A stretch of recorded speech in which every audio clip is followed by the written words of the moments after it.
ഒരിക്കൽ അലിയാര് തങ്ങൾ വീട്ടിലേക്ക് കടന്നു വരികയാണ്. എല്ലാ ജോലികളും കഴിഞ്ഞ് നമസ്കാരം കഴിഞ്ഞിട്ട് പാതിരാത്രിയിൽ അലിയാര് തങ്ങൾ ഇശാ നമസ്കാരം കഴിഞ്ഞ് വീട്ടിലേക്ക് കടന്നു വരുമ്പോ തന്റെ പ്രിയപ്പെട്ട ഭാര്യയായ ഫാത്തിമ ബീബി റളിയല്ലാഹു തആല അൻഹ മുഖമിങ്ങനെ വാടിയിരിക്കുകയാണ്. ഫാത്തിമയ്ക്ക് എന്തോ സങ്കടമുണ്ട്, ഫാത്തിമയ്ക്ക് എന്തോ വിഷമമുണ്ട്. അലിയാര് തങ്ങൾ ചോദിക്കുന്നു, എന്തേ ഫാത്തിമ? ഒന്നുമില്ല അലിയേ, ഒന്നുമില്ല അലിയേ. തന്റെ ഭർത്താവിന്റെ മനസ്സിന് വേദനയാകുമെന്ന് കരുതിയിട്ട് ഫാത്തിമ മിണ്ടുന്നില്ലടോ. അവസാനം അലിയാര് തങ്ങൾ ഫാത്തിമയുടെ ചാരത്തിരുന്നു. അള്ളാന്റെ റസൂലിന്റെ പൊന്നുമകളുടെ കയ്യിലങ്ങ് പിടിക്കുമ്പോ ഫാത്തിമ കൈവലിക്കുകയാ. ഫാത്തിമ എവിടെ നിന്ന് കരയുകയാണ്. എന്തിനാ കരയുന്നതെന്നറിയോ? ഫാത്തിമ ബീബി റളിയല്ലാഹു തആല അൻഹയുടെ കൈ പൊട്ടിയിരിക്കുകയാ. കൈ രണ്ടും പൊട്ടിയിരിക്കുകയാ. എന്ത് ചെയ്തിട്ടാണെന്നറിയോ? പടച്ചവനെ, അടുക്കളയിൽ ജോലി ചെയ്തിട്ട് ഫാത്തിമ ബീബി റളിയല്ലാഹു തആല അൻഹ ആട്ടുകല്ല് പിടിച്ചിട്ട് ഫാത്തിമയുടെ കൈ പൊട്ടിയിരിക്കുകയാണ്. അതിന്റെ കാരണം എന്തെന്നറിയോ? അലിയാര് തങ്ങൾ പാവപ്പെട്ടവനാ, ഒരുപാട് സമ്പത്തൊന്നുമില്ലാത്തവനാ. ഗോതമ്പ് വാങ്ങിയിട്ട് ഫാത്തിമയുടെ കയ്യിൽ കൊണ്ടുവന്ന് കൊടുക്കും. ഫാത്തിമ ബീബി റളിയല്ലാഹു തആല അൻഹ അത് കല്ലുകൊണ്ട് പൊടിക്കുകയാ.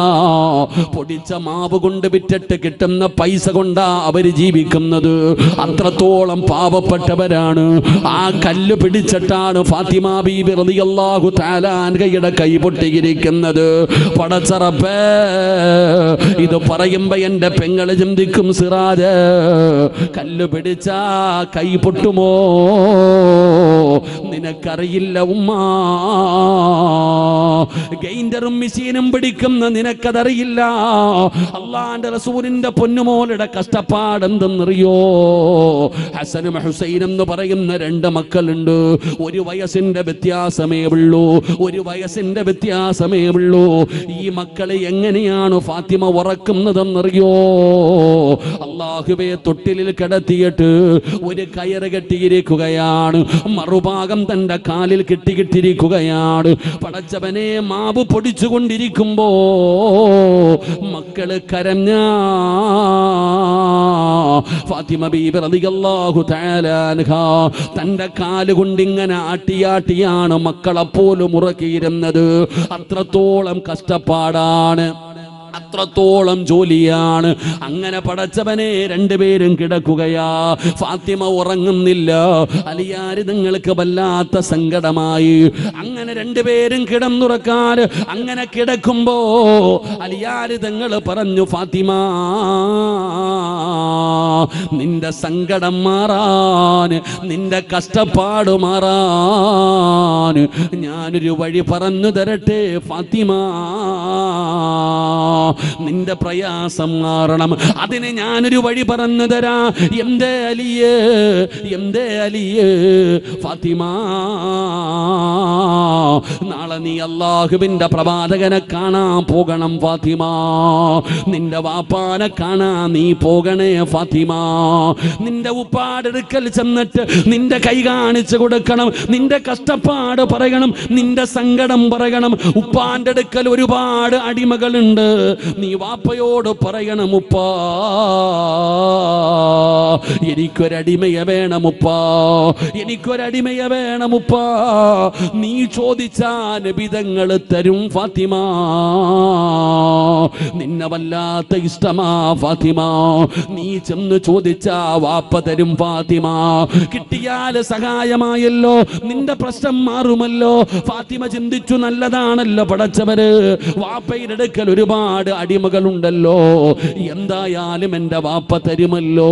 അങ്ങനെ കിടന്നുറങ്ങുകയാണ്. പിറ്റേ ദിവസം ഫാത്തിമ ബീബി റളിയല്ലാഹു തആല അൻഹ തന്റെ വാപ്പയെ കാണാൻ പോവുകയാണ്. അല്ലാഹുവിന്റെ പ്രവാചകൻ സല്ലല്ലാഹു അലൈഹി വസല്ലമ തങ്ങളെ കാണാൻ പോവുകയാണ്.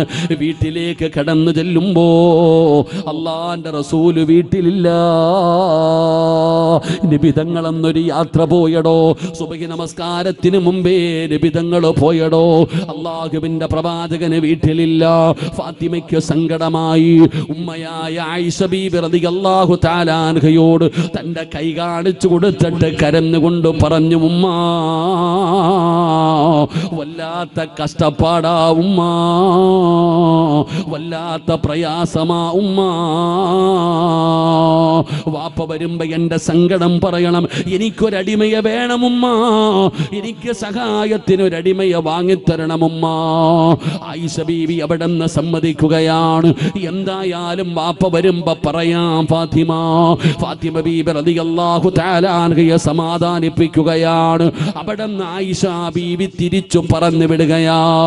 പടച്ചവനെ, അന്ന് പാതിരാത്രിയാണ് നിബിതങ്ങൾ വന്നത്, ഒരുപാട് താമസിച്ചാണ് നിബിതങ്ങൾ വന്നത്. അല്ലാഹുവിന്റെ പ്രവാചകൻ സ്വല്ലല്ലാഹു അലൈഹി വസല്ലമ തങ്ങളുടെ വീട്ടിലേക്ക് കടന്നു വന്നു. ആയിഷ ബീവി പറഞ്ഞു, നബിയേ, പൊന്നുമോള് ഫാത്തിമ വന്നിരുന്നു നബിയേ, കൈ പൊട്ടിയിരിക്കുകയാ, വല്ലാത്ത കഷ്ടപ്പാടാ നബിയേ. അല്ലാഹുവിന്റെ പ്രവാചകൻ സ്വല്ലല്ലാഹു അലൈഹി വസല്ലമ തങ്ങളോട് തന്റെ പ്രിയപ്പെട്ട ഭാര്യയായ ആയിഷ ബീബി റളിയല്ലാഹു തആല അൻഹാ പൊന്നുമോളുടെ സങ്കടം പറയുമ്പോ അല്ലാഹുവിന്റെ റസൂല് ചാടി എഴുന്നേൽക്കുകയാ. ആ പാതിരാത്രിയിൽ തന്നെ നബി തങ്ങൾ എഴുന്നേറ്റടോ, എനിക്കെന്റെ ഫാത്തിമയെ കാണണം ആയിഷ, എനിക്കെന്റെ പൊന്നുമോളെ കാണണം. ആയിഷ ബീബി റളിയല്ലാഹു തആല അൻഹ പറഞ്ഞു, നബിയേ, ഒരുപാട് യാത്ര കഴിഞ്ഞ് വന്നതാണ്, പാതിരാത്രിയായി നബിയേ, രാവിലെ കാണാൻ നബിയേ. ഇല്ല ആയിഷ, എന്റെ പൊന്നുമോളെ എനിക്ക് കാണണം ആയിഷ. നബിതങ്ങൾക്ക് അത്രയും ഇഷ്ടമായിരുന്നു, നബിതങ്ങൾക്ക് അത്രയും സ്നേഹമായിരുന്നു. അല്ലാഹുവിന്റെ പ്രവാചകന് ഫാത്തിമ എന്ന് പറയുന്ന പൊന്നാര മകളുടെ വീട്ടിലേക്ക് രാത്രിയിൽ ചെല്ലുകയാണ്. അവിടെ നിന്ന് സലാം പറഞ്ഞടോ. അല്ലാഹുവിന്റെ പ്രവാചകന് വീടിനകത്തേക്ക് കടന്നു ചെന്നു. അലിയാർ തങ്ങൾ കിടക്കുന്ന സ്ഥലത്ത് നിന്ന് ചാടി എഴുന്നേൽക്കുകയാണ്. ഇരിക്കു അലിയേ, ഇരിക്കു ഫാത്തിമ. തന്റെ പൊന്നാര മകളെയും മരുമകനെയും പിടിച്ചിരുത്തി രണ്ടുപേരുടെ ഇടയിൽ പോയിരുന്നു. ഫാത്തിമ ബീബി റളിയല്ലാഹു തആല അൻഹയുടെ കയ്യിൽ ഇങ്ങനെ പിടിക്കുകയാണ്. കഷ്ടപ്പാടും ജോലിയും കാരണം കല്ല് പിടിച്ച് രണ്ട് കൈയും പൊട്ടിയിരിക്കുന്ന പൊന്നുമോൾ ആ പൊന്നുമോളുടെ കൈ പിടിച്ച് നോക്കിയിട്ട് അല്ലാഹുവിന്റെ റസൂല് ചോദിച്ച ചോദ്യം എന്തെന്നറിയോ? ഈ കാലഘട്ടത്തിൽ ജീവിക്കുന്ന പെൺമക്കളുള്ള പിതാക്കന്മാര് പഠിക്കേണ്ട ചരിത്രമാ. പെൺമക്കളുള്ള ഉപ്പമാര് ഒരു വാപ്പാരെ പോലെയാകണമെന്നറിയോ? ഒരു വാപ്പയാരാകണമെന്നറിയോ? ഒരു ഉമ്മയാരാകണമെന്നറിയോ? ഒരു വാപ്പയുടെ സ്ഥാനം എന്തെന്നറിയോ? എല്ലാവരും ചാടുന്നത് പോലെ നീ എടുത്ത് ചാടാ പാടില്ല വാപ്പാ. നീ പെണ്ണുങ്ങളെ പോലെയാകരുത്. അവരെന്തെങ്കിലും ചാടിക്കേറി പറയും, പക്ഷേ വാപ്പാ നീ അങ്ങനെയാകരുത്. പെങ്ങളെ, നീ ഒരുപാട് സൂക്ഷ്മതയുള്ളവളാകണം പെങ്ങള്. നിന്നെ പോലെ നിന്റെ ഭർത്താവിന്റെ വീട്ടിൽ, നിന്റെ മകളുടെ ഭർത്താവിന്റെ വീട്ടിൽ നിനക്ക് സമ്പത്തുള്ളതുപോലെ ഉണ്ടാകണമെന്നില്ല വാപ്പാ. ഒരുപാട് സൗകര്യമുണ്ടാകണമെന്നില്ല, അവിടെ കാറുണ്ടാകണമെന്നില്ല, അവിടെ ചിലപ്പോൾ കഷ്ടപ്പാടായിരിക്കാം, അവിടെ ഒരുപാട് ബുദ്ധിമുട്ടുണ്ടാകും, പ്രയാസമുണ്ടാകും, വഴക്കും ബഹളമൊക്കെ ഉണ്ടാകും. പടച്ചവനെ, അത് തിരുത്തി കൊടുക്കേണ്ടവനാണ് വാപ്പാ. വാപ്പയാണത് പറഞ്ഞു കൊടുക്കേണ്ടത്. അല്ലാഹുവിന്റെ പ്രവാചകനെ സ്നേഹിച്ചതുപോലെ ഒരു പിതാവും തന്റെ മക്കളെ സ്നേഹിച്ചിട്ടില്ല. അതുപോലെ നബിതങ്ങൾക്ക് ഫാത്തിമാനെ ഇഷ്ടമാണ്. അതുകൊണ്ടാണ് തന്റെ മക്കളുടെ സങ്കടം കേട്ടപ്പോ ആ പാതിരാത്രി തന്നെ നബിതങ്ങൾ എഴുന്നേറ്റ് പോയത്. അല്ലാഹുവിന്റെ റസൂല് ചോദിച്ച ചോദ്യം എന്തെന്നറിയോ? ഫാത്തിമ, ഭർത്താവിന് ഭക്ഷണം വെച്ചു കൊടുത്ത അല്ലാഹു തരുന്ന പ്രതിഫലം എന്താണെന്നറിയുമോ ഫാത്തിമ? അല്ലാഹുവിന്റെ റസൂലിന്റെ ചോദ്യമാണോ? ഭർത്താവിന്റെ വീട്ടിൽ കിടന്ന് മാവ് പൊടിക്കുന്ന കല്ല് പിടിച്ച് രണ്ട് കൈയും പൊട്ടിയിട്ട് വീട്ടിൽ ചെന്നിട്ട് സങ്കടം പറഞ്ഞ പൊന്നുമോള് പാതിരാത്രിയിൽ വന്ന് വിളിച്ചുണർത്തിയിട്ട് അല്ലാഹുവിന്റെ റസൂൽ എന്ന് പറയുന്ന പിതാവ് ചോദിക്കുകയാ. നബിതങ്ങൾ തന്റെ പൊന്നാര മകളെ വിളിച്ചിരുത്തിയിട്ട് ചോദിച്ചു, ഭർത്താവിന് ഭക്ഷണം വെച്ചു കൊടുത്ത അല്ല തരുന്ന പ്രതിഫലം എന്താണെന്ന് നിനക്കറിയോ? അല്ലാഹു ഈമാൻ തരുമാറാകട്ടെ. ഇതാകണം വാപ്പ, ഇതാകണം വാപ്പ. അല്ലാതെ നിന്നെ പോലെ മക്കൾ എന്തെങ്കിലും ഫോണിൽ കൂടെ വിളിച്ചു പറഞ്ഞു, ഉമ്മ കഷ്ടപ്പാടാ വാപ്പ, ഇവിടെ അടിയും, വണ്ടി വിളിച്ച് വന്നേരെ, ഇനി കയറി വന്നേരെ, വാരിക്കെട്ടി വന്നേരെ, കഴിഞ്ഞു, ഇനി അവിടെ പൊറുതിയൊന്നും വേണ്ട, തീർന്നു, അസ്സലാമു അലൈക്കും, മഅസ്സലാമ, കഴിഞ്ഞു. എന്തെങ്കിലും ഒരു നിസ്സാര കാര്യം മതി, അപ്പ തീർന്നു, വാരി വണ്ടി വിട്ടേക്ക്, വണ്ടി വിളിച്ചു വാ, മതി. കഴിഞ്ഞു സഹോദര. ഇന്ന് അവിടെ ആർക്കും ഇന്ന് കുടുംബജീവിതത്തിന്റെ വിലയോ മഹത്വമോ, എത്രയോ പെണ്ണുങ്ങൾ വിധവകളാകുന്നു, എത്രയോ മക്കൾ എത്തിയുമാകുന്നു. വാശിയാടോ നമുക്ക്? പെണ്ണിനെക്കാളും വാശി വാപ്പായിക്ക്, ഭർത്താവിനെക്കാളും വാശി അമ്മായി അമ്മയ്ക്ക്. അല്ലാ പടച്ചോനെ, അങ്ങനെ വാശി. കുടുംബം ഒന്നും ഇതൊന്നും തകരുന്നതിനൊന്നും, ഇന്ന് തലാക്ക് പറയുന്നതിന് കാരണമൊന്നും വേണ്ടടോ. ഇന്ന് ബന്ധം ഒഴിയുന്നതിന് കാരണങ്ങൾ കേട്ടാൽ നമ്മൾ തന്നെ ചിരിക്കും, നമുക്ക് തന്നെ കോമഡി ആയിട്ട് തോന്നും. എന്റെ പ്രിയപ്പെട്ട സഹോദരങ്ങളെ, ഒരു സോപ്പ് കാരണം കുടുംബജീവിതം. ഒരു പെണ്ണ് കുളിക്കാൻ പോകുമ്പോൾ എല്ലാ ദിവസവും സോപ്പുമായിട്ട് പോകും. ഓള് കുളിച്ചിട്ട് കുളിപ്പരയെ വെക്കത്തില്ല, ആ സോപ്പ് കൊണ്ടുവന്ന് റൂമിൽ വെക്കും. ഇന്നത്തെ കുട്ടികൾ അങ്ങനെ, ചിലരെങ്ങനെയാടോ, ആ പെൺകുട്ടി ആ സോപ്പ് എന്നും കൊണ്ടുവരും, തിരിച്ചു കൊണ്ടുപോകും. ഒരു ദിവസം ഭർത്താവിന്റെ സഹോദരി നോക്കുമ്പോൾ ഇവള് കുളിച്ചിട്ട് സോപ്പുമായിട്ട് പോന്നു. കൊണ്ടാ ഞാൻ റൂമിലാ കൊണ്ടുവെക്കണം, ഇവിടെ വെക്കൂല. അപ്പൊ ചോദിച്ചു, ഇവിടെ ആർക്കെങ്കിലും പകർച്ചവാദി വല്ലതും ഉണ്ടോ? തുടങ്ങി. സുബ്ഹാനല്ലാഹ്, ആ ഒരു സോപ്പ് കാരണം പിരിഞ്ഞടോ. അള്ളാഹു കാത്തുരക്ഷിക്കുമാറാകട്ടെ. ഒരു സാരി കാരണം വാർത്തയിലൊക്കെ ഉണ്ടായിരുന്നു, ഒരു സാരി കാരണം ബന്ധം ഒഴിഞ്ഞവരില്ലേ? വാശി എന്ന് പറഞ്ഞാൽ ഈ പയ്യനും പെണ്ണും കൂടെ ഒരു 5 മിനിറ്റ് സംസാരിച്ചാൽ തീരും. അതെങ്ങനെ? ഫോൺ വിളിക്കാൻ പോലും കൊടുക്കത്തില്ലല്ലോ. ഫോൺ ആദ്യം ഓഫാക്കി വെക്കും. അവൻ വിളിച്ചാൽ എടുക്കരുത്, ഒന്നാമത്തെ നിയമം അതാവാപ്പാടെ. ഒരു 5 മിനിറ്റ് സംസാരിച്ചാൽ തീരുന്ന വിഷയമുള്ള സഹോദര, സംസാരിക്കാൻ നമ്മൾ സമ്മതിക്കത്തില്ല. ഞാൻ എൻ്റെ പള്ളിയിൽ മസ്ലിഹത്തിന് സാധാരണ പരിപാടിക്ക് ഞാൻ ഇരിക്കാറില്ല. കഷ്ടകാലത്തിന് ഒരു വെള്ളിയാഴ്ച ഈ സംഭവം വന്നു. അങ്ങനെ നോക്കുമ്പോൾ എല്ലാ ചർച്ചകളും അവസാനിച്ചിട്ട് അങ്ങോട്ടും ഇങ്ങോട്ടും കൊടുക്കുക, സെറ്റിൽമെന്റ്, അഡ്വക്കേറ്റ് ഒക്കെ വന്നിട്ടുണ്ട്.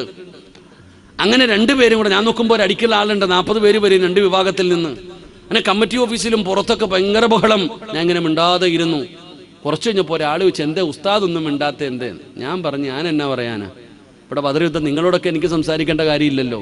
എനിക്ക് ആ പെണ്ണിനോടും പയ്യനോടും മാത്രം സംസാരിച്ചാൽ മതി. അപ്പൊ പെണ്ണിന്റെ വാപ്പ പറയുക, എല്ലാ ചർച്ചയും കഴിഞ്ഞാൽ ഇനിയിപ്പോ സംസാരിക്കൊന്നും വേണ്ടെന്ന്, എല്ലാം കഴിഞ്ഞ് ഇനി സംസാരിക്കണ്ട. എന്നാ പിന്നെ പയ്യന്റെ ആൾക്കാർ പറഞ്ഞു, ഞാൻ എന്താ ഖത്തീബ് സംസാരിച്ചാൽ എന്താ കുഴപ്പം, അത് സംസാരിക്കട്ടെ. അങ്ങനെ എന്തായാലും പിന്നെ എനിക്ക് വേണ്ടി വഴക്കായി. ഒരു 5 മിനിറ്റ് എനിക്ക് തന്നു, 10 മിനിറ്റ് എനിക്ക് തന്നു. ഞാൻ ഇവർ 2 പേരെയും വിളിച്ചിട്ട് മദ്രസയുടെ മുകളിൽ പോയി. എന്നിട്ട് ഞാൻ ചോദിച്ചു, എന്താ പ്രശ്നമെന്ന്. സുബ്ഹാനല്ലാഹ്, ചോദിച്ചത് മാത്രമേ എനിക്ക് ഓർമ്മയുള്ളൂ കേട്ടാ. ചോദിച്ചത് മാത്രമേ എനിക്ക്. അവിടെ ബദർ ഉഹദൊക്കെ നടന്നടോ, ബദർ യുദ്ധമൊക്കെ അവിടെ നടന്നു. ഈ പെണ്ണും പയ്യനും കൂടെ മുമ്പിലിരിക്കുന്നത് ഒരു ഉസ്താദാണെന്നുള്ള ഇതുപോലെ എനിക്ക് തന്നില്ല. പിന്നെ വിചാരിച്ചു പറയാനുള്ളതൊക്കെ പറയട്ടെ എന്ന്. എടാ വാടാ പോടാ, അങ്ങോട്ടും ഇങ്ങോട്ടൊക്കെ കടിക്കാൻ കൈപൊക്കി എന്തൊക്കെയോ നടന്നു.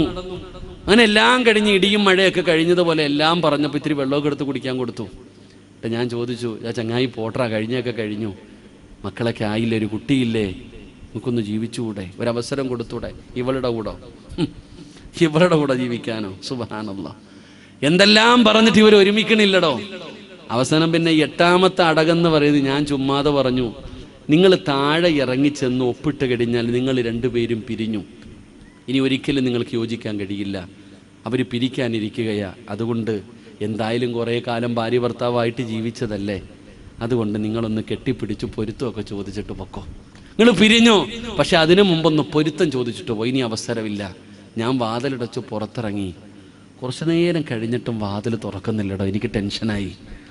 കുറേ നേരം കഴിഞ്ഞിട്ടും വാതിൽ തുറക്കണില്ല, എന്താണെന്നറിയില്ല. അവസാനം വാതിൽ തുറന്ന് അകത്തേക്ക് ചെല്ലുമ്പോൾ 2 കൂടെ കെട്ടിപ്പിടിച്ച് ഇന്ന് കരയുന്നുണ്ട്.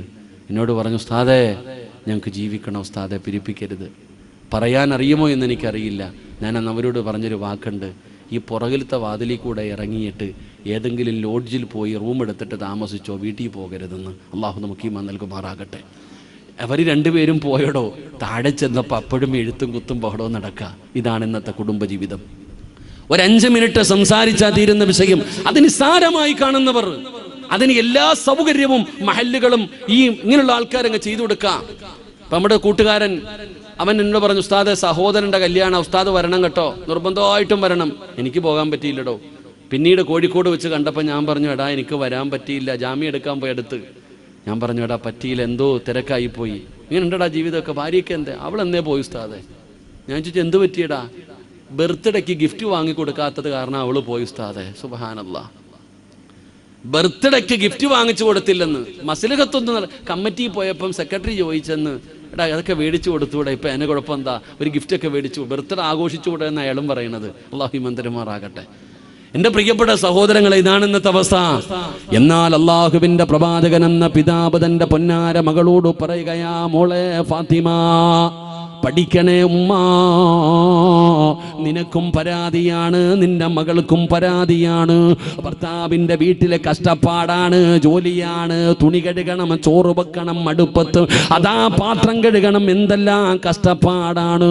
ഓസിനല്ലല്ലോ പെങ്ങള് അള്ളാഹു തരുന്ന എത്ര വലിയ പ്രതിഫലമാണെന്നറിയോ. അതാ ഭർത്താവിന് ഭക്ഷണം വെച്ച് കൊടുത്താൽ, ഭർത്താവിന്റെ വസ്ത്രം കഴുകിയാൽ, വീട് അടിച്ച് വാരിയാൽ, പടച്ചവനെ നീ എന്ത് ചെയ്താലും പ്രതിഫലമാണ് പെങ്ങളെ, എന്ത് ചെയ്താലും പ്രതിഫലമാണ്. നിന്റെ ഓരോ കഷ്ടപ്പാടിനും എന്തിനെന്നറിയോ, അടുക്കളയിൽ അടുപ്പിന്റെ ചുവട്ടിൽ നിന്ന് ചോറ് വെക്കുന്ന സമയത്ത് നിന്റെ ശരീരത്തിലൂടെ ഒരു തുള്ളി വിയർപ്പുള്ളിയെ ഒരു തുള്ളി വിയർപ്പെങ്ങാണം താഴെ വീണ അതും വെറുതെ ആകില്ല ഉമ്മ. ആ വിയർപ്പ് തുള്ളിക്ക് പോലും അല്ലാഹു നിനക്ക് പ്രതിഫലം തരുന്നുണ്ട് പെങ്ങള്. അള്ളാന്റെ റസൂൽ ഇതെല്ലാം പറഞ്ഞു കൊടുക്കുകയാണ്. എന്നിട്ട് അവസാനം ചോദിച്ചു ഫാത്തിമ, അടിമയെ ചോദിച്ച് വീട്ടിൽ വന്നല്ലോ, എന്നാൽ അടിമയേക്കാൾ പ്രതിഫലം കിട്ടുന്ന ഒരു നന്മ ഞാൻ നിനക്ക് പറഞ്ഞു തരട്ടെയോ? അടിമയെ ലഭിക്കുന്നതിനേക്കാൾ നിനക്ക് നന്മ ലഭിക്കുന്ന ഒരു പ്രതിഫലം ലഭിക്കുന്ന ഒരു നന്മ ഞാൻ പറഞ്ഞു തരട്ടെയോ? എന്താ വാപ്പാ, എന്താ വാപ്പാ? അള്ളാന്റെ റസൂല് പറഞ്ഞു, മോളെ ഫാത്തിമ, കിടന്നുറങ്ങുന്നതിന് മുമ്പ് സുബ്ഹാനല്ലാഹ്, അൽഹംദുലില്ലാഹ്, അല്ലാഹു അക്ബർ ഇത് പറയണേ ഫാത്തിമ, ഇത് പറയണേ ഫാത്തിമ. ഒരടിമയെ ലഭിക്കുന്നതിനേക്കാൾ നിനക്ക് പ്രതിഫലമുള്ള കാര്യമാണ് ഉറങ്ങുന്നതിന് മുമ്പ് 33 പ്രാവശ്യം സുബ്ഹാനല്ലാഹ്, 33 പ്രാവശ്യം അൽഹംദുലില്ലാഹ്, 34 പ്രാവശ്യം അല്ലാഹു അക്ബർ. ഈ ദിക്ർ പറ ഫാത്തിമ, ഈ ദിക്ർ പറ ഫാത്തിമ. ഇത് കേട്ടപ്പോൾ നമുക്ക് നിസാരമായി തോന്നുന്നടോ. എന്തിനാണ് ഞാൻ ഈ ചരിത്രം പറഞ്ഞതെന്നറിയോ? അല്ലാഹുവിന്റെ റസൂലിന്റെ പൊന്നാര മകള് പറയൂ, പെങ്ങളെ 29ാമത്തെ വയസ്സിലാണ് ഫാത്തിമ ലോകത്തോട് വിട പറയുന്നത്. ആ 29 വയസ്സിൽ മരിക്കുന്ന ദിവസവും ഫാത്തിമ മുടക്കിയില്ല. അള്ളാന്റെ റസൂൽ അന്ന് പറഞ്ഞു കൊടുത്ത നന്മ ഫാത്തിമ ബീവി മരിക്കുന്ന ദിവസവും പറഞ്ഞു. പെങ്ങള് അലിയാര് തങ്ങൾ പറയുകയാ, ഫമാ തറക്തുഹാ ബഅദ സമിഅതുഹാ മിൻ റസൂലില്ലാഹ്. അലിയാര് തങ്ങൾ പറയുകയാണ്, ഞാനും അങ്ങനെ തന്നെയാണ്. എന്റെ മുത്തുനബി പറഞ്ഞത് ഞാൻ ഇന്ന് വരെ മുടക്കിയിട്ടില്ല, മരിക്കുന്ന കാലം വരെ മുടക്കാറുമില്ല. ഇതാടോ നന്മയെന്ന് പറഞ്ഞാൽ, ഇതാടോ നന്മയെന്ന് പറഞ്ഞാൽ, ഇത് കേട്ടപ്പോ നമുക്ക് നിസാരമായടോ. സിറാജേ, ഒരു സുബ്ഹാനല്ലാഹയാണോ, ഒരു അൽഹംദുലില്ലാഹയാണോ, ഒരു അല്ലാഹു അക്ബറാണോ? ഇത് പറയാൻ വേണ്ടിയാണോ ഇത്ര നേരം എടുത്തത്? നിനക്കറിയില്ല വാപ്പാ, ആ ദിക്റിന്റെ മഹത്വം നിനക്കറിയൂല. ഫാത്തിമ ബീബി റളിയല്ലാഹു തആലയോട് പറഞ്ഞു, കിടന്നുറങ്ങുന്നതിന് മുമ്പ് സുബ്ഹാനല്ലാഹ്, അൽഹംദുലില്ലാഹ്, അല്ലാഹു അക്ബർ, ഈ ദിക്ർ നീ 33 പ്രാവശ്യം പറഞ്ഞിട്ടേ കിടന്നുറങ്ങാവൂ എന്ന് ആദരവായ പ്രവാചകൻ നബി മുഹമ്മദ് മുസ്തഫ. ഏത് ദിക്ർ? ഏത് ദിക്ർ? സുബ്ഹാനല്ലാഹ്, അൽഹംദുലില്ലാഹ്. അത് പറയാൻ തന്നെ മനസ്സ് വരുന്നില്ല, കാരണം അത്രയ്ക്ക് നിസാരമായി പോയി. നിനക്കാ വാപ്പ നിസാരം? ചെറുപ്പക്കാരൻ, നിനക്കായി ഇത് നിസാരം? ഇതിന്റെ മഹത്വം നിനക്കറിയോ? നബി സല്ലല്ലാഹു അലൈഹി വസല്ലമ തങ്ങളോട് സ്വഹാബത്ത് ചോദിച്ചു, പാവപ്പെട്ടവരായ സഹാബത്ത്, നബിയെ, ഈ പ്രതിഫലം മുഴുവനും ഈ പണക്കാർ കൊണ്ടുപോകുന്നു. അവർ ഹജ്ജിന് പോകുന്നു, അവർ വർഷാവർഷം ഹജ്ജിന് പോകുന്നു, തോന്നുമ്പോ ഉംറയ്ക്ക് പോകുന്നു, സക്കാത്ത് കൊടുക്കുന്നു, അള്ളാന്റെ ദീനിന് സമ്പത്ത് വാരിക്കോരി കൊടുക്കുന്നു. നമ്മുടെ കയ്യിലൊന്നുമില്ല നബിയെ, നിങ്ങൾ പാവപ്പെട്ടവരാ, ഹജ്ജ് ഉംറയൊക്കെ നമുക്കിങ്ങനെ സ്വപ്നം കാണാനല്ലേ പറ്റൂ. അപ്പൊ നബിതങ്ങളോട് സങ്കടം പറഞ്ഞപ്പോ അള്ളാന്റെ റസൂൽ സല്ലല്ലാഹു അലൈഹി വസല്ലമ തങ്ങൾ ചോദിച്ചു, ഹജ്ജിന്റെ കൂലി കിട്ടുന്ന ഒരു നന്മ ഞാൻ പറഞ്ഞു തരട്ടെ? നബിതങ്ങൾ ചോദിക്ക, ഹജ്ജിന്റെ കൂലി കിട്ടുന്ന ഒരു നന്മ ഞാൻ പറഞ്ഞു തരട്ടെ? സഹാബത്ത് ചോദിച്ചു, എന്താണെന്ന്? അള്ളാഹു നമുക്ക് ഈമാൻ തരുമാറാകട്ടെ. ഹജ്ജിന്റെ കൂലി കിട്ടുന്ന ഒരു നന്മ ഞാൻ പറഞ്ഞു തരട്ടെ? വേണോ വേണ്ടേ? വിശക്കുന്നവന് വല്ലതും കൊടുത്തിട്ടേ കാര്യമുള്ളൂ. മന്തി ബിരിയാണി തിന്നിട്ടിരിക്കുന്നവന് കൊടുത്തിട്ട് കാര്യമില്ല. വേണോ വേണ്ടേ? ഹജ്ജിൻ്റെ മക്കത്ത് ചെന്ന് ഹജ്ജ് ചെയ്ത കൂലി കിട്ടുന്ന ഒരു നന്മ, നിസ്കാരം കഴിഞ്ഞിട്ട് നിസ്കാര പായിലിരുന്നിട്ട് സുബ്ഹാനല്ലാ, അൽഹംദുലില്ലാ, അല്ലാഹു അക്ബർ, ഈ 3 ദിക്ർ പറഞ്ഞാൽ മതി, ഹജ്ജിൻ്റെ കൂലി കിട്ടുമെന്ന് ആദരവായ പ്രവാചകൻ നബി മുഹമ്മദ് മുസ്തഫ. സഹീഹ് മുസ്ലിമിൽ ഈ ഹദീസ് ഉണ്ട്. ഏതെങ്കിലും കിതാബിലെല്ലാം സഹീഹ് മുസ്ലിമിൽ തന്നെ ഈ ഹദീസ് കാണാം. ഏത് ദിക്ർ? ഈ നമ്മൾ പറയുന്ന സുബ്ഹാനല്ലാ, അൽഹംദുലില്ലാ. ഓടുവല്ലേ നമ്മൾ, അല്ലാ എന്ത് സുബ്ഹാനല്ലാ. ഇന്ന് 5 വഖത്ത് ഉണ്ടായിരുന്നു, 5 ഹജ്ജ് ചെയ്ത കൂലി കിട്ടുമായിരുന്നു. ആര് പറഞ്ഞു? സ്വന്തം ചിന്തിക്ക്. ആര് പറഞ്ഞു? അതാ നമ്മൾ. അള്ളാഹു നമുക്ക് ഈമാൻ തരുമാറാകട്ടെ. അള്ളാഹ് ഈമാൻ തരുമാറാകട്ടെ. എടോ, നന്മ നമുക്ക് ചെറുതും വലുതും നമ്മൾ നിസ്സാരമായി നമ്മളെ കാണാ. അള്ളാഹുവിന്റെ മുമ്പിൽ എത്രത്തോളം പ്രതിഫലം കിട്ടുന്ന ഒരു ദിക്റാണ്. അതുകൊണ്ട് സഹോദരാ, നമുക്കുമൊന്ന് മത്സരിക്കാമടോ. പടച്ചവനെ, അള്ളാഹുവിന്റെ റസൂൽ അവിടെന്ന് പറഞ്ഞ ഒരു നന്മയാണല്ലോ. അതുകൊണ്ട് ഇൻഷാ അല്ലാഹ് ഉസ്താദേ, ഇന്ന് വഅദ് കഴിഞ്ഞ് തിരിച്ച് വീട്ടിൽ ചെന്നു എല്ലാ ജോലിയും കഴിഞ്ഞു കിടന്നുറങ്ങാൻ ബെഡ്റൂമിൽ കട്ടിലിന്റെ അകത്ത് വന്നിരിക്കുമ്പോ അല്ലാഹ് സഹോദരാ, എന്നും പറയണമെന്ന് ഞാൻ പറയുന്നില്ല. നീ മരിക്കുന്ന കാലം വരെ പറയാ ഞാൻ പറയുന്നില്ല. ഇന്നത്തെ ഒരു രാത്രിയെങ്കിലും ഇൻഷാ അല്ലാഹ് ഉറങ്ങുന്നതിന് മുമ്പ് സുബ്ഹാനല്ലാഹ്, അൽഹംദുലില്ലാഹ്, അല്ലാഹു അക്ബർ, ഈ 3 ദിക്ർ പറഞ്ഞിട്ട് ഇന്ന് ഞാൻ ഉറങ്ങും ഉസ്താദ്. അതാ അല്ലാഹുവേ, അതാ ഖുർആൻ പറഞ്ഞത്, ഇന്നഹും കാനൂ യുസാരിഊന ഫിൽ ഖൈറാത്ത്. ഇൻഷാ അല്ലാഹ് നാളെ ചെയ്യുന്നത് നിന്റെ ഇഷ്ടം. ഉസ്താദ്, ഇന്ന് രാത്രി ഉറങ്ങുന്നതിന് മുമ്പ് ഈ 3 ദിക്ർ പറഞ്ഞിട്ടേ ഞാൻ കിടന്നുറങ്ങൂ. അള്ളാഹു നമുക്ക് ഈമാൻ തരുമാറാകട്ടെ. നിയ്യത്ത് ചെയ്യുന്നവരൊക്കെ ഒന്ന് കൈവക്കിക്കേ. ഇന്നത്തെ ഒറ്റ ദിവസം അരക്കയ്യന്മാരൊക്കെ ഉണ്ട് കേട്ടോ ഇവിടെ. അല്ലാഹുവേ, ആരെല്ലാം മജ്ലിസിലിരുന്ന് കൈവക്കിയോ മരിക്കുന്ന കാലം വരെ ആരുടെ മുമ്പിലും നീട്ടി യാചിക്കേണ്ട അവസ്ഥ വരുത്തല്ല റബ്ബേ. അല്ലാഹ് നന്മ തിന്മ എഴുതിയ കിതാബ് ഈ ഉയർത്തിയ കൈകൊണ്ട് വാങ്ങാൻ ഭാഗ്യം തരണേ റഹ്മാനെ. ഒരിക്കൽ കുടിച്ചാ പിന്നെ ജീവിതത്തിൽ ഒരിക്കലും ദാഹിക്കാത്ത ഹൗലുൽ കൗസർ അള്ളാന്റെ റസൂൽ സല്ലല്ലാഹു അലൈഹി വസല്ലമ തങ്ങളുടെ കയ്യിൽ നിന്ന് വാങ്ങിച്ചു കുടിക്കാൻ ഈ കൈപൊക്കിയവർക്ക് നീ ഭാഗ്യം കൊടുക്കണേ പടച്ചവനെ. അള്ളാഹ് മരിക്കുന്ന സമയം സ്വർഗത്തിൻ്റെ ചിത്രം കണ്ട് ഷഹാദത്ത് കലിമ ഉറക്കെ പറഞ്ഞ് ഈമാനോടുകൂടി മരിക്കുന്നവരിൽ ഈ കൈപൊക്കിയവരെ നീ പെടുത്തണേ അല്ലാഹ്. ആ കൈ പൊക്കാത്തവനെ നീ നന്നാക്കണേ അല്ലാഹ്. അതിൻ്റെ കൂടെ ഒരു ആമീൻ പറ. പൈസ ഒന്നും ചോദിച്ചില്ല, ഒരു നന്മ ചെയ്യാൻ പറ്റുമോ എന്ന് ചോദിച്ചപ്പോൾ ചിലരങ്ങനെ മതകളകി ആന വന്നാലും നെഞ്ചു വിരിച്ച് നിൽക്കുന്ന ചിലരുണ്ട്. ഒന്നുകൂടെ കൈ പൊക്കിക്കേ. ഉണ്ടാ, മാഷാ അല്ലാഹ്, അൽഹംദുലില്ലാഹ്. അള്ളാഹു നമുക്ക് ബർക്കത്ത് ചെയ്യുമാറാകട്ടെ. അപ്പോൾ ഇൻഷാ അല്ലാഹ് അൽഹംദുലില്ലാഹ് ഇത് ചെയ്യുക. ഈ ഒരു നന്മ ചെയ്തിട്ട് ഇന്ന് ഉറങ്ങാവും. അള്ളാഹു ഭാഗ്യം തരുമാറാകട്ടെ. അപ്പോൾ ഇൻഷാ അല്ലാഹ് ഒരു നന്മ പഠിച്ചില്ലേ? ഒരു നന്മ പഠിച്ചോ? നിങ്ങൾ എന്താ ഇങ്ങനെ ഇരിക്കണം? ഒരു നന്മ പഠിച്ചോ? അപ്പോൾ ഇൻഷാ അല്ലാഹ് ഇത് ഇന്ന് ചെയ്ത് നോക്ക്.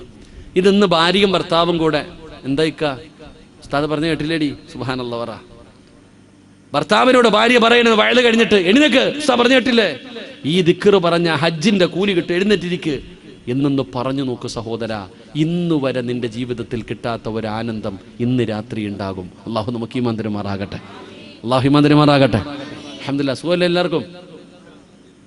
സുഖമല്ലേ? ആന്ന് പല്ലുവേദനയാന്ന്.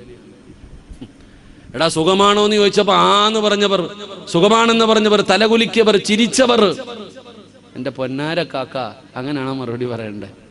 എടാ നമ്മളിതാ വഅദുകളൊക്കെ കേൾക്കും, ജീവിതത്തിലൊന്നുമില്ല, പറയുന്നവനും ഇല്ല, കേൾക്കണവനും ഇല്ല. അതാ ഞാൻ ആദ്യം പറഞ്ഞേ.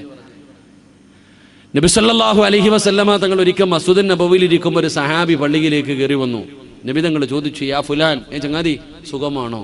അൽഹംദുലില്ലാഹ് ഖൈർ, അൽഹംദുലില്ലാഹ്. നബി എനിക്ക് സുഖമാണ് നബി, അൽഹംദുലില്ലാഹ് റാഹത്താണ് നബി. ഈ ഒരു മറുപടി കേട്ടപ്പോൾ നബി തങ്ങൾ പറഞ്ഞു, അള്ളാഹു നിനക്ക് ബർക്കത്ത് ചെയ്യട്ടെ എന്ന് ദുആ ചെയ്തു. എന്നാൽ പുറകിൽ രണ്ടാമതൊന്ന് കയറി വരുന്നുണ്ട്. ഓനോടും ചോദിച്ചു സുഖമാണോ എന്ന്. നിങ്ങൾ പറഞ്ഞതുപോലെ എന്തോ പറഞ്ഞു ചങ്ങാതി. ആ ചങ്ങാതി പറഞ്ഞു സുഖമാ, റാഹത്താ, ഖൈറാ. അപ്പം നബി തങ്ങൾ ചിരിച്ചൊന്നും മിണ്ടിയില്ല. അതെന്തേ നബിയെ? എനിക്ക് ദുആയില്ലേ നബി? ആദ്യം വന്ന ആളോട് ചോദിച്ച അതേ ചോദ്യം തന്നെയല്ലേ എന്നോട് ചോദിച്ചേ? ഓന് വേണ്ടി ദുആ ചെയ്ത് എനിക്ക് ദുആയില്ലേ? നീ ഒരു അൽഹംദുലില്ലാഹ് പറഞ്ഞിരുന്നെങ്കിൽ എത്രയോ നല്ലതായിരുന്നു എന്ന് നബിഗന റസൂലുള്ളാഹി ഇനി പറ, സുഖമാണോ? സുഖമാണോ? അതെന്താ ആദ്യം പറയാഞ്ഞേ? അതാണ് ഞാൻ പറഞ്ഞത്, അത് അറബികൾ കൊള്ളാമെന്ന് വിചാരിച്ചേ. അതൊക്കെ അറബികൾ കൊള്ളതല്ല. അതൊക്കെ ഇപ്പം സ്വർഗത്തിൽ പോവാ. അൽഹംദുലില്ലാ പറഞ്ഞ സുഖമാണോ എന്ന് ചോദിക്കുമ്പോൾ അൽഹംദുലില്ലാ എന്ന് പറഞ്ഞാൽ സ്വർഗത്തിൽ പോവാ. നമ്മളങ്ങനെ വിചാരിക്കണേ. എൻ്റെ പൊന്നാര ചങ്ങാതി, ചെറുതും വലുതൊന്നുമില്ല. ആ അൽഹംദുലില്ലാ കൊണ്ട് നിനക്ക് ദുനിയാവിലും നേട്ടം, ആഖിറത്തിലും നേട്ടം. അള്ളാഹു നിലനിർത്താൻ ഭാഗ്യം തരുമാറാകട്ടെ. അള്ളാഹു അത് ഹയാത്താക്കാൻ ഭാഗ്യം തരുമാറാകട്ടെ. ഇപ്പോൾ സുഖമില്ലേ? കച്ചവടമൊക്കെ ഇല്ലേ? ആരോഗ്യമൊക്കെ ഇല്ലേ? പൈസയൊക്കെ ഇല്ലേ? അൽഹംദുലില്ലാ, അള്ളാഹു നിലനിർത്തി തരുമാറാകട്ടെ. ഇത് മതി, ഈ അൽഹംദുലില്ലാ മതി. ഒരു സുബ്ഹാനല്ലാ, ഒരു അൽഹംദുലില്ലാ, ഇത് മതി. അള്ളാഹു നമുക്ക് ഈമാൻ നിലനിർത്തി തരുമാറാകട്ടെ. മടുത്താ നിർത്തണോ? സമയം എന്തായി? ഇപ്പം സമയം എന്താ? 10:30. മാഷാ അല്ലാഹ്. ഉച്ചകൊണ്ടിരിക്കല്ലേ? കുറച്ചു നേരം കൂടി ഇരിക്കല്ലേ? മാഷാ അല്ലാഹ്. അപ്പം എനിക്ക് നാളെ രാവിലെ മലപ്പുറത്തൊരു വയലുണ്ട്. നേരെ ഇവിടെ നിന്ന് വണ്ടി അങ്ങോട്ട് പോവാം, വീട്ടിൽ പോകുന്നില്ല. അപ്പം ഇൻഷാ അല്ലാഹ് 11 മണി വരെ അള്ളാഹു ഈമാൻ തരുമാറാകട്ടെ. 2, അല്ലാഹുവിന്റെ വിശുദ്ധമായ ഖുർആൻ രണ്ടാമതായി പറയുകയാ. രണ്ടാമത്തെ സ്വഭാവ ഗുണമെന്തെന്നറിയോ? വയദുഊനനാ റഗബൻ വറഹബാ. അല്ലാഹുവിന്റെ വിശുദ്ധമായ ഖുർആൻ പറയുകയാണ്, വയദുഊനനാ റഗബൻ വറഹബാ. അവർ അല്ലാഹുവിനോട് ദുആ ചെയ്യുന്നവരാണ്. ജീവിതത്തിൽ എന്ത് പ്രയാസം വന്നാലും, എന്ത് ദുഃഖം വന്നാലും, എന്ത് ദുരിതം വന്നാലും, എത്ര വലിയ പ്രതിസന്ധി വന്നാലും അവർ പടച്ച റബ്ബിനോട് ദുആ ചെയ്യുമടോ. അവർ അല്ലാഹുവിനോട് ദുആ ചെയ്യുന്നവരാണെന്ന് അല്ലാഹുവിന്റെ വിശുദ്ധ ഖുർആൻ, അള്ളാന്റെ വിശുദ്ധമായ ഖുർആൻ പറയുന്നു. അവരുടെ ജീവിതത്തിൽ എന്ത് പ്രയാസം വന്നാലും, എന്തു വന്നാലും അവർ പടച്ച റബ്ബിനോട് ദുആ ചെയ്യും. അല്ലാഹു നമുക്ക് ഈമാൻ തരുമാറാകട്ടെ. അല്ലാഹു ഈമാൻ തരുമാറാകട്ടെ. അവർ അല്ലാഹുവിൽ പ്രതീക്ഷ വെച്ചുകൊണ്ട് ദുആ ചെയ്യും. നമ്മളോ എല്ലാവരും ദുആ ചെയ്യുന്നവരല്ലേ? പക്ഷെ നമ്മുടെ ദുആയും ആ ദുആയും തമ്മിലൊരു വലിയ വ്യത്യാസമുണ്ട്. നമ്മൾ ചെയ്യുന്ന ദുആയും ആ ദുആയും തമ്മിൽ വലിയ വ്യത്യാസമുണ്ട്. നീ ദുആ ചെയ്യുമ്പോൾ നിനക്ക് തന്നെ അറിയാം ഇത് ചോദിച്ചിട്ട് കാര്യമൊന്നുമില്ല എന്ന്. നമ്മുടെ ദുആ എന്ന് പറഞ്ഞാൽ നമുക്ക് തന്നെ അറിയാം ഇത് ചോദിച്ചിട്ട്. ഉദാഹരണം, പള്ളിയിലെ ഉസ്താദ് ദുആ ചെയ്യും നിസ്കാരം കഴിഞ്ഞിട്ട് ദുആ ചെയ്താൽ ദുആയ്ക്ക് ഉത്തരമുണ്ടെന്നാ. എത്ര പേര് ആമീൻ പറയുന്നേ? പടച്ചവനെ സദ്യ ഉണ്ണായിരിക്കണ പോലെ ചമ്മണം കൂട്ടി അങ്ങോട്ട് ഇരിക്കുക, ഇല ഇട്ടിട്ട് അങ്ങോട്ട് വെട്ടിയപ്പം തിന്നാം. ഇടോ, ഈ കൈ പോലും ഒന്ന് നേരെ പിടിക്കാൻ നമ്മളിൽ പലർക്കും മനസ്സില്ലടോ. ഖത്തീബ് തന്നെ ചിന്തിക്കും, ആർക്കല്ല ഞാൻ ആർക്കല്ല. നമ്മുടെ അടി ദുആ ഉണ്ടോ എന്നുള്ള വിഷയത്തിൽ വേറെ തർക്കം. നിസ്കാരത്തിന് ശേഷം ഉണ്ടോ ഇല്ല അത് തർക്കം. അല്ലാതെ പോയി ദുആ ചെയ്യുന്നതിൽ പോലും നമുക്ക് തർക്കം. ഉസ്താദ് തന്നെ ചിന്തിക്കുക, പടച്ചോനെ ഞാൻ ആർക്കല്ല. ഉദാഹരണം പറഞ്ഞാല്, എന്നെ ഒരു മരിച്ച വീട്ടിൽ ദുആ ചെയ്യാൻ കൊണ്ടുപോയി. ഒരു മരിച്ച വീട്ടിൽ ദുആ കൊണ്ടുപോയപ്പോൾ 7 കണ്ടായിരുന്നു തോന്നുന്നു, 3 7 കണ്ടോ. ഉസ്താദ് ഒരു യാസീൻ ഓതി ദുആ ചെയ്യണം കേട്ടോ. ഞാനും എൻ്റെ ചങ്ങാതിയും കൂടെ പോയി. അവസാനം അവിടെ പോയിരുന്ന് യാസീൻ ഓതിയിട്ട് ദുആ ചെയ്യാൻ സമയമായപ്പോൾ ഇവരാരും വരുന്നില്ല. എൻ്റെ കൂടെ ഉള്ള ഉസ്താദ് പറഞ്ഞു, കാക്കാ ദുആ ചെയ്യാൻ പോകുന്നു വാ. ഇല്ല ഉസ്താദ് ദുആ ചെയ്തോ. കാക്കാ ദുആ ചെയ്യാൻ പോകുന്നു വാ. ഇല്ല ഉസ്താദ് ചെയ്തു. 3 വട്ടം വിളിച്ചിട്ട് ഇവരാരും വരുന്നില്ലടോ. നമ്മൾ യാസീൻ ഓതിയിട്ട് മുഖാമുഖം നോക്കിയിരിക്കുക. ആർക്കല്ല ഇത്?